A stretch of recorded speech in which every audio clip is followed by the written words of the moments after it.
3, go. Oke, jadi kita punya kasus nih, kita punya berita warga WNI ditahan selama 7 tahun di Myanmar karena bertemu kelompok bersenjata.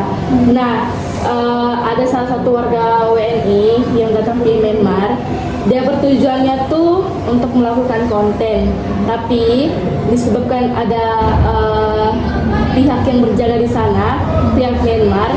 Jadi mereka tuh salah paham. Jadi maksud warga Myanmar nih, warga WNI datang tuh karena melakukan pemberontakan. Selama 2021 ini kan, selama 2021 tuh warga Thailand sama Myanmar melakukan peperangan. Jadi ada berapa warga lah yang meninggal, termasuk anak-anak juga. Jadi warga WM ini dicap lah dia masuk Myanmar tuh karena mau melakukan pemberontakan, tapi tidak, dengan dorong masuk, warga WM ini masuk tuh bukan melakukan pemberontakan tapi untuk melakukan konten begitu. Oh, cuma konten tapi dia dituduh. Iya, dia dituduh. Berapa kan warga WNI masuk di Myanmar tuh 2022.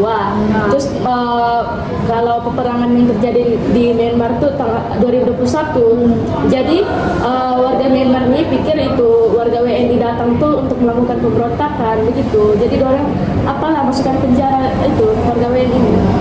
Berapa tahun? Kalau berapa tahun? 7 tahun. Iya, dia pun masuk negara orang lain tuh melalui itu ilegal.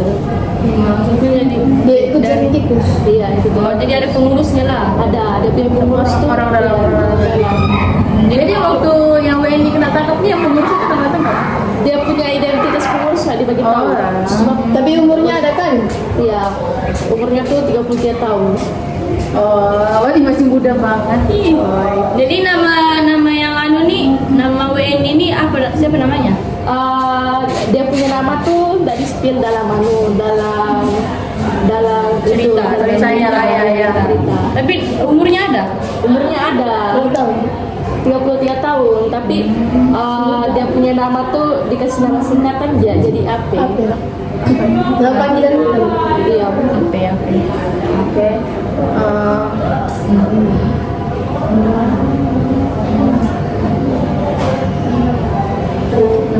Jadi setelah saya dengar dari tadi kan, pasti kan ada hukumannya tuh, atau undang-undang begitu di sebuah negara pasti ada. Jadi dia tuh terkena hukuman undang-undang apa? Dalam berita tuh pertama ada undang-undang anti terorisme Myanmar, melarang siapapun berhubungan, membantu atau bekerja sama dengan kelompok bersenjata yang ditetapkan sebagai teroris. Jadi ada warga negara WNI ini masuk di negara Myanmar tuh dengan orang dalam. Makanya di sini kelompok bersenjata yang ditetapkan sebagai teroris tuh maksudnya ini orang kan dia macam kerjasama begitu. Jadi sebenarnya ini orang yang kerjasama ini kan dia mau menjatuhkan Myanmar begitu. Makanya 2021 tuh dorong ada peperangan. Jadi 2022 WNI masuk tuh untuk berkonten, tapi disebabkan dia pakai dengan tuh orang yang melakukan peperangan. Jadi dipikir dipikir melakukan pemberontakan yang orang WNI datang nih. Nah terus yang kedua tuh organisasi ilegal, melarang kontak dengan kerjasama dengan organisasi yang dinyatakan ilegal oleh negara. Begitu dalam chat tadi kan, orang di dalam negara tuh kan bekerja sama dengan orang itu WNI. Terus ketiga tuh undang-undang keimigrasian, mengatur masuk wilayah negara secara ilegal. Macam dialah yang atur, macam kalau orang tidak surat tuh, macam kita lah jalan tikus kan. Begitu.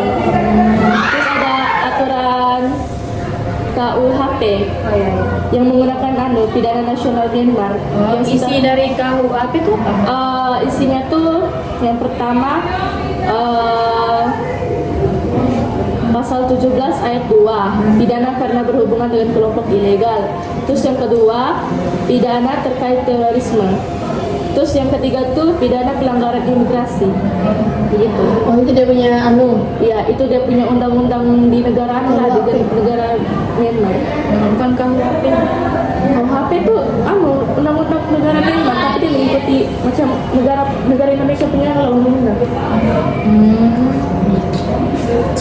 So, mungkin dari kesimpulannya dari diskusi kita semua ini mungkin apa ya kesimpulannya yang mungkin kita boleh ambil ya inti atau kesimpulan yang boleh kita ambil di sini mungkin dimanapun negara yang kita pergi mungkin seharusnya kita cari tahu dulu itu negara tuh ada negara konflik atau bukan kan seperti yang sudah dikatakan tadi Myanmar kan baru-baru yang 2021 tuh mereka ada ada peperangan gitu seharusnya mungkin tanggal 2022 tuh seharusnya dia tidak pergi dulu sebab kan mungkin itu masih ada peperangan atau ya red zone gitu masih ada konflik kan jadi susah juga nanti mau diurus itu lah dia kena hukuman kali 7 tahun karena mungkin pelanggaran kecil tuh kita mungkin kalau pelanggaran kecil tuh kita nggak tahu hukumannya tuh sebesar macam mana pelanggaran kecil aja bisa jadi hukumannya tuh besar kita nggak tahu jadi itulah kita harus searching dulu apa yang kita mau pergi ke negara itu kan kita cari tahu dulu yang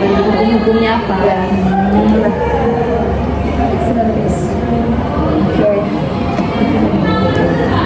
Oke, mungkin dari itu saja yang kami bahas.